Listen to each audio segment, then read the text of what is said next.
lot to get into. I want to talk NBA free agency day one. The first and the biggest story to come out of NBA free agency has to be in Milwaukee. The Milwaukee Bucks are getting out of the Damian Lillard business after just 2 seasons. Remember, Dame had some reservations about going to Milwaukee and a trade in the beginning. The Bucks moved off of Drew Holiday, who had previously won them a championship. Lillard tore his Achilles in the playoffs. He's going to likely miss all of next season. Milwaukee's looking around like, how do we get better for Giannis next year? They're going to lose Brook Lopez. So the Bucks say, hey, we're going to waive and stretch Lillard's $113 million contract. They can do that over 4 years. You got about 15% of your salary that you can essentially waive and stretch. The Bucks are going to use pretty much all of that. And what that means is for the next 4 years, the Bucks are down $22.5 million of salary cap. They do get a little bit of that money back, and what Milwaukee did with it is they went out and got one of their rivals, the team that's beat them in the last couple postseasons. They're going and getting former now Indiana Pacers center Myles Turner. 4 years, $107 million is the deal. It's a player option on year 4 of the deal. So the Bucks do give Giannis some help, a stretch big that can also guard the paint. But at what cost? The cost is $113 million. Dame will now rehab in Portland, surrounded by his family, and try to make a return. Miami's going to be out there. The cost is going to be low for Dame because he's still going to be getting all his money from Milwaukee. Essentially, he'll get to choose what team makes the most sense for him to ride off in the sunset for the remainder of his career. What player will he be coming off of a torn Achilles? It's questions that we'll just have to wait and see. I'm not as low as most are on the Milwaukee Bucks for getting out of the Damian Lillard business. I do have some questions about who they left the Dame business for. You're going to now cost yourself $23 million for the next 4 years in salary cap space to pay Dame, who won't be on your roster. He may be tormenting you in a year on another team. You use that money. You got to go get a home run guard, in my estimations, with that money. Because you already pay Bobby Portis. You use it on Myles Turner, who's already 29 years of age and's got a lot of minutes and miles on that body, no pun intended. That part of it doesn't make sense to me. The Milwaukee Bucks are having a hard time letting go of their first real baddie. It's time for the Bucks to get out of the business of Giannis Antetokounmpo. He's in championship window mode. The Bucks need to be in rebuild mode. They got a ring out of the Giannis era, but what has happened is Giannis is so great night in, night out. If you got him on the court, you do have a chance every single night in any game. But it's time to move on and start this thing over fresh. You see, the Bucks got this baddie who's high maintenance, good to you, but you know not good for you at this point in your life. Y'all had a great time. Y'all traveled the world. Y'all had some wins. But now it's time to move on and start your life fresh, but it's your first real baddie and you don't know how to let go. It would have been a great time for the Bucks to trade Giannis instead of taking this cap hit of Dame and investing in Myles Turner at age 29. You still putting him around Kyle Kuzma, Kevin Porter, and Gary Trent. All fine individual talents, but nobody's picking the Bucks to win a round in the playoffs next season. They'll probably be a 5 seed at best. They couldn't get out of the baddie business, and that's where they stand with Giannis Antetokounmpo and this new, I guess you could call it, tuned roster. They're going to lose one of their young, talented guards. They had to essentially requalify his offer. They're going to lose Pat Connaughton, which I think you're good with. They traded him to Charlotte. That's fine. I mean, Pat Connaughton essentially got replaced by A.J. Green. But there's still not a lot of meat on this bone. I like Bobby Portis a lot. I covered him while I was in college at Tennessee. He was playing at Arkansas. But it doesn't move the needle right now. It doesn't make a lot of sense to be in the Bobby Portis business when Giannis needs some scorers. That's it. This is a bad start to the offseason, in my estimations, for Milwaukee. Not because they moved off of Dame, but it's because they couldn't trade Dame coming off of the Achilles injury. We've already talked about the team that I think got it wrong this offseason. What about the teams that's getting it right so far? The Atlanta Hawks have covered so much ground in just a week's time. The Hawks went out and grabbed Kristaps Porzingis with one of their 2 trade exceptions that they had. Essentially, you got him from Boston for free because the Celtics needed a cap shed. You get Porzingis in a contract year. Historically speaking, Kristaps has played really well when money's been on the line. Porzingis had a lot of weird illnesses last year. He's going to have to play ball this year, and the Hawks wasn't done. Trae Young has been recruiting a team that actually suits him. The Hawks went out and signed Nickeil Alexander-Walker for what I think is a reasonable deal. 4 years, $62 million for a dude that can defend at a high level, so Trae ain't got to try to do it. Then the Hawks went out and got some shooting around Young. They get Luke Kennard, 1 year, $11 million, one of the best shooters in the league. You don't have any long-term commitment to him. Atlanta, y'all, is here. ATL was popping. The Hawks have finally put a team around Trae Young that makes sense. I've talked to so many Hawks fans over the years that complain about Ice Trae. They complain about Ice Trae. But you want to know what's been the one consistent over the last 6, 7, 8 years in Atlanta? It's been Ice Trae. It's been Ice Trae. And I don't feel like the Hawks have ever put a team that makes sense around Ice Trae in Atlanta. Jalen Johnson coming back from an injury that cost him the second half of his season. I've had conversations with Kyle Korver and then GM Landry. They believe Jalen is going to be an all-star in this league for years to come. I think the Hawks did a great job and turned themselves into a team that play-in bound pretty much the last 4 or 5 years since the play-in's been around. Now I feel like they should be a 4 or 5 seed out east easily. The Denver Nuggets have said, Jokic, we hear you, and we're making some moves. The Nuggets traded Michael Porter Jr., and they had to give up an unprotected 2032 first-round pick to sweeten it for Brooklyn as the Nets give up on Cameron Johnson. We already know Cam's one of the better shooters in the league. He can put the ball on the ground when needed, but I think more important, you got a guy who knows his role, and we probably ain't seen nowhere near the best version of Cam because he ain't played with nowhere near as great as Nikola Jokic. All right, it's going to be different when Cam's getting open looks every time down. Cam's contract is only $21 million and then $23 million in the following years. It's reasonable. He knows his role. He's not going to shoot as much as MPJ does. He doesn't think he's the star of the team. What a great deal for Denver. And they weren't done. How about the Nuggets going and circling the block to get Bruce Brown back, who obviously helped the Nuggets win the title in 2023. Bruce was able to go out and see was the grass green on the other side. Well, the money was he got his bag, went to Indiana, went to Toronto, barely played. Now he's back in Denver where the Nuggets already know what they're getting in him, and they got him for the veterans minimum. Nuggets also went out and acquired Jonas Valanciunas for the cheap.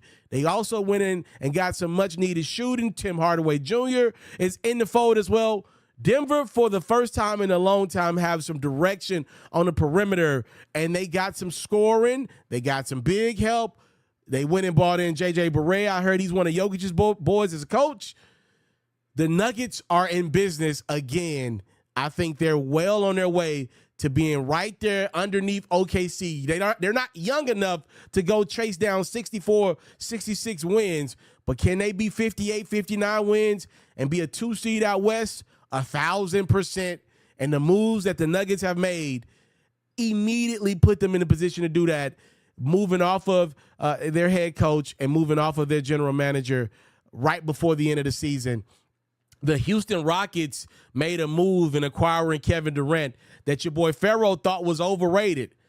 I love KD. He's a great scorer, and it's going to be big for the Rockets in the clutch. But I was like, okay, this is cool. I don't see what everybody else sees, saying this is a Western Conference Finals team. But I got to admit, the Rockets have made some moves since acquiring KD that I like a lot. They bringing back Fred VanVleet on a 2-year, $50 million deal. You're not paying him the arm in the moon, $25 million a clip for a serviceable, can be good point guard in the league. durable point guard. This is okay. Then the Rockets went out and I thought started swinging for the fences at forward and big. Dorian Finney-Smith for 4 years, $53 million. Getting him away from the Lakers is a huge steal. He's going to be a guy that can do some heavy lifting to keep some of those heavy minutes off of Durant in the regular season. You also go get some big support, in which the Rockets already had a great big unit in Şengün and Adams. You go get Clint Capella, bring him back to Houston, 3 years, $21.5 million. And then the Rockets give some security to some of their young guys, right? You give Jabari Smith a 5-year, $122 million extension.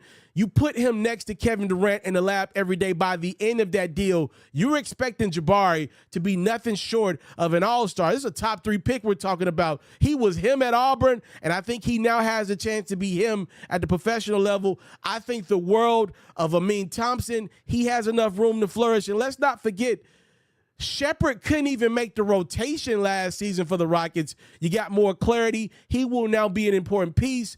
I love what the Houston Rockets did outside of just the Kevin Durant move. They've done some things to add some clarity. The Dallas Mavericks perhaps have the best roster top to bottom in the NBA.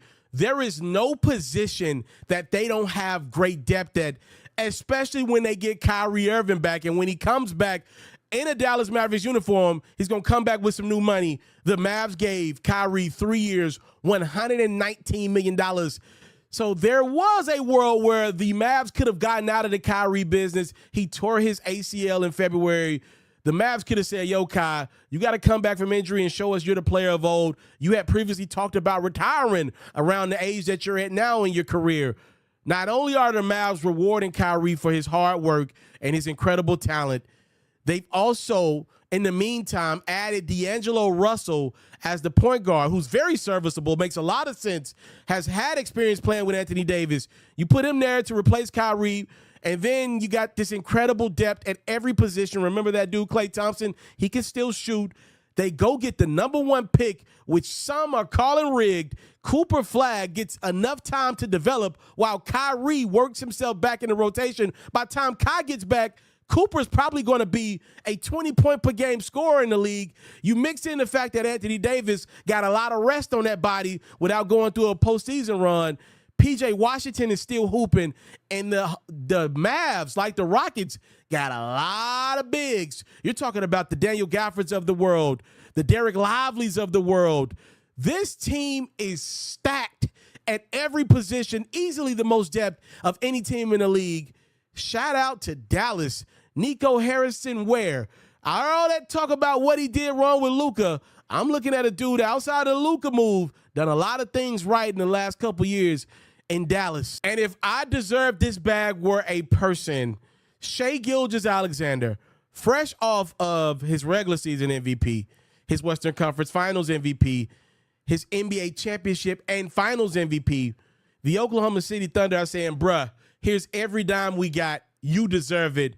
They're adding 4 years, $285 million to Shai's deal that still got another couple years left. So essentially Shai's contract in totality over the next 6 seasons, $364 million for the NBA's most valuable player.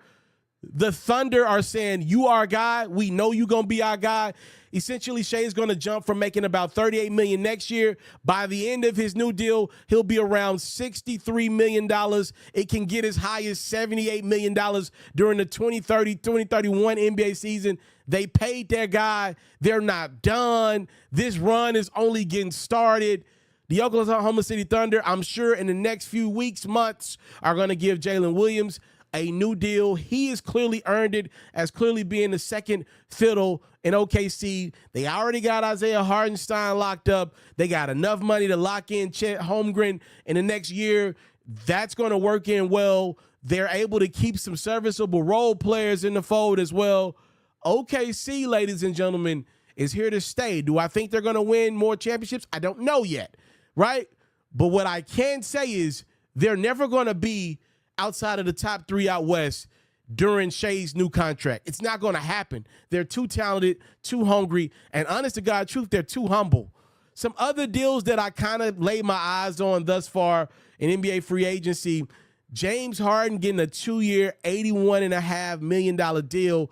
The irony in James Harden is he is one of the most constant stables you can get in the regular season. I hear all these people complaining about what Harden is not in the playoffs, and I won't argue with you. Yes, he's not going to be the guy that's going to have a 35-point Game 7.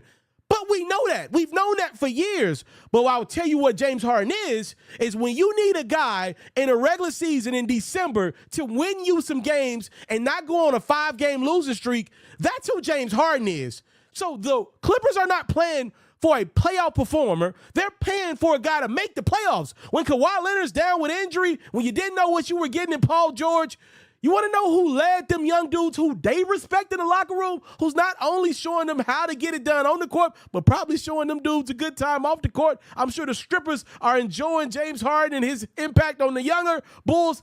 James Harden is a constant professional, and I'm so sick of people telling me what Harden is not in the playoffs and not acknowledging what he's been in the regular season. This is one of the greatest regular season shooting guards of all time. Like, again, when you include the playoffs, obviously you got to say Dwayne Wade is better than James Harden all time. Obviously, Kobe Bryant and Michael Jordan. Talk about the regular season, and outside of those three dudes I named, tell me a greater shooting guard all time. Tell me one. And last but not least, the Los Angeles Lakers did absolutely nothing positive day one of NBA free agency outside of signing Jake LaRivia, which, whatever. The Lakers have not addressed the center and guards positions, in which I think the Lakers are not just one big, not just one guard away. I think they need multiple at both positions to really be a contender out west. The Lakers lost Dorian Finney-Smith after trading multiple picks to get Dorian Finney-Smith last season. You end up getting about 50 games out of that deal. He went to the Rockets.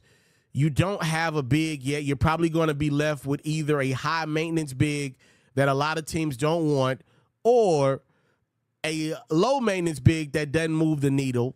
I don't think a lot of guys want to play with a 40-year-old LeBron James who's still ball dominant and shoots a lot of threes, and Luka Doncic who's just ball dominant and thinks he's LeBron James. Phenomenal player, but nowhere near LeBron defensively. In LeBron's prime, I would argue he's probably not as good as LeBron defensively in 2025, which is a problem. Luka's about to get $80 million per year from the Lakers in the next calendar year, you would believe. Like, this is just what the Lakers are, a team that doesn't make sense. And I would bet you this one thing. If the Lakers could redo the Luka trade for Anthony Davis, knowing that Mark was going to take over as their new majority owner, you're telling me that the Lakers wouldn't have kept Anthony Davis and potentially use him as bait to go get Giannis? I believe if the Lakers could do it over, seeing what's happening in Milwaukee, the Lakers would 1,004% prefer Giannis, who's older, but still better, and you never got to question his work ethic, and it was like that in Milwaukee. It's definitely going to be like that on the West Coast. I would bet the Lakers would regret the Luka trade. It doesn't make sense as LeBron's probably going to play this retirement game for the next 2-3 years. It doesn't make sense to have Luka with LeBron, no plan at big. Austin Reeves going to be expensive. Rui Hachimura doesn't move the needle. The Lakers just don't make a lot of sense right now, and it's what they've been most of the last 10, 15 years. LeBron came in and kind of smidgeted it up a little bit and blurred that camera lens, but the Lakers just don't make a lot of sense. And the Luka LeBron move, to me, is a long-term play that right now doesn't make a lot of sense. Y'all let me know y'all thoughts on NBA free agency day one. What were your best moves, your worst moves, and what are you expecting your team to do to improve its roster? All right, I want to thank y'all so much.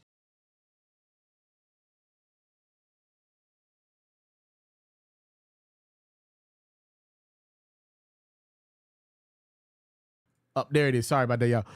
I do want to say this. I want to get up out of sports. Sorry, I fidgeted with the audio. I want to just have the full camera shot here. Thank y'all so much for tapping into my live stream.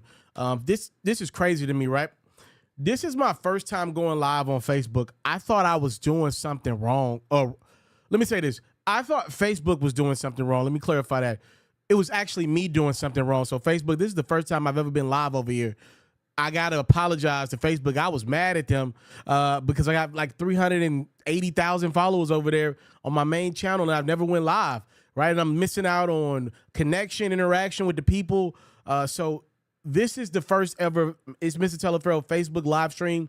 You know, with the algorithm, you got to work your way back into it. I got a lot of followers, but from the live stream perspective, it's a ghost, right? Obviously, I do a lot of views on my videos, my reels, but now I got to let the audience know I'm here live, and that's a whole different algorithm. So I want to address that. This is one of my first live streams on the Hoops Pharaoh channel. What up to y'all? I hope y'all enjoyed a basketball cater video to you guys. And I want to reiterate a message that I had relayed over on It's Mr. Teleferro. So I've done 6 live streams in the last 2 hours, and I want to reiterate this message to the people because I mean it and I stand by it.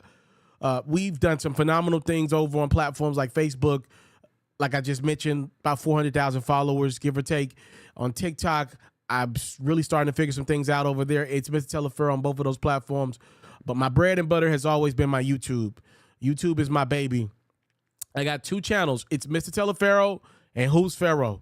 And I just feel like with the changing landscape of content, I have not given YouTube the requisite time that it deserves on its own. And that is going to change, all right? Now, I got to be honest with y'all. I'll share what I said on the other platforms in that earlier live stream. Listen, ego is a real thing. I had friends pushing me towards doing live streams for a very long time, and I was a little reluctant. I was having a lot of wins, and a lot of people look at me and they say, you're an OG content creator. I'm still a young man. I'm 31, y'all. I've been at, just content for a little minute. And I'm younger than most of my competition, to be honest with you. You know, when I was working at places like ESPN and I'm working with other companies and collaborations, like I was telling this story earlier, there was a few people that worked in social media. Now there are departments created at a lot of these companies dedicated to the YouTube team, the Facebook team, the TikTok team, the Instagram team. This is a different time we're in now. And again, I'm competing with these people. These are my competitors. I'm competing for eyes. We're all competing for attention. And YouTube's going to need a specific amount of attention. So with all the success I've had over social platforms in general, I got to put a special eye on YouTube live streaming. That's the one spot that I have not got 100% right, not even close, actually. And now I'm doing it. And now I want to fix some wrongs. Now I want to teach in the midst of this. And it's not like to teach you. I'm teaching myself. I'm learning this in real time. My ego has led me to, which it's a blessing that I got a journalism background. I can go land corporate positions while I figure this content thing out, because it's going to take me some time. Essentially, even though I got the numbers from the subscriber standpoint, from the followers on Facebook, like I'm still starting to live stream. This is like a whole new, this is like changing channels, right? Essentially, like you're switching up what you do with your audience. This stuff takes time to get people acclimated to Pharaoh, the live streamer, not the pre-produced content.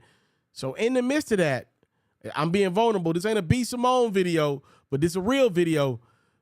I hit my head. I allowed my ego to not do live streaming, even though in a lot of ways I saw this world coming. Because of my ego, I'm going to have to go corporate and take a role and be a part-time content creator until I figure the numbers out and flip it, right? Well, I could be full-time again. And what that means is when I come, I'm gonna have a lot long live streams, and my videos will be implemented off of that. I hit my head. I've always kind of had that honest relationship with the people. I don't mind being vulnerable. I've accepted a great role and a great position that I'll be announcing soon enough, which is like the future of what I got going. But in the meantime, though, I want to let y'all know I'm the ultimate competitor. I want to win at the ultimate levels. I don't like losing. And what you're going to get from me fixing these things is nothing short of effort. I'm going to work diligently, harder, and work with a lot less ego and going forward here. And live streaming is the way that I'm going to be presenting a lot of my content going forward. You don't have a choice, y'all. The algorithm supports live streaming. If somebody watched 3 minutes of one of my 5-minute videos, and then there's another person out there that gets somebody to commit 10 minutes of their live stream, the algorithm is telling you that you like live streaming more than you like videos, right? So the algorithm is going to show you that live stream the next time that person go lives, especially if they start doing it at the exact same time and they're showing you the exact type of content. I don't want to get too nerdy here in this video, but I knew these changes would come in the industry. I was reluctant to do it, and what I missed out was an opportunity to engage with you guys more and more. And for that, I hit myself on the head, and now I got to get back up and get to it. So that's kind of where my mind is at. I think it takes a strong person to get on here and be vulnerable with the people. So I'm going to give myself a pat on the back for that. And, hey, I hit my head. I didn't hit it before. The beauty is I get to hit it with a job, and then we'll get back to it. That's all. You know, no. Listen, man, I'm a competitor. I've won. I've lost. I had a lot of success early. I told on the other live stream, I said this. I was like, Kevin Durant did an interview with LeBron earlier in the day on the Mind the Game podcast, and one of the things KD said was, he said, I had so much success early. And listen, I'm not the Oklahoma City Thunder. I'm not Kevin Durant, James Harden, or Russell Westbrook. I ain't got them in pockets, and I'm not over 6 feet tall. But what I do resonate with what KD said is, I was a young 21, 22-year-old man interviewing some of the biggest celebrities on God's green earth. I was doing hundreds of thousands of views at 21, 22 years of age by myself. I had friends helping me, but I started doing it by myself. Even from a career standpoint, I had a lot of success before a lot of my friends did. What has happened over time is I've seen friends of mine catapult in different fields. I got friends that are doctors and all type of stuff, lawyers, and working I got friends that are managers and supervisors at companies, mentors to people in cities that need them the most. And in the midst of that, I feel like in a lot of ways, I got complacent. I got into the bill paying game. I bought a nice car. Me and wifey, we stay in a nice spot. We had a nice apartment, right? We got a nice one. And I feel like in the midst of that, like, I cheated the viewer by trying to cheat the process.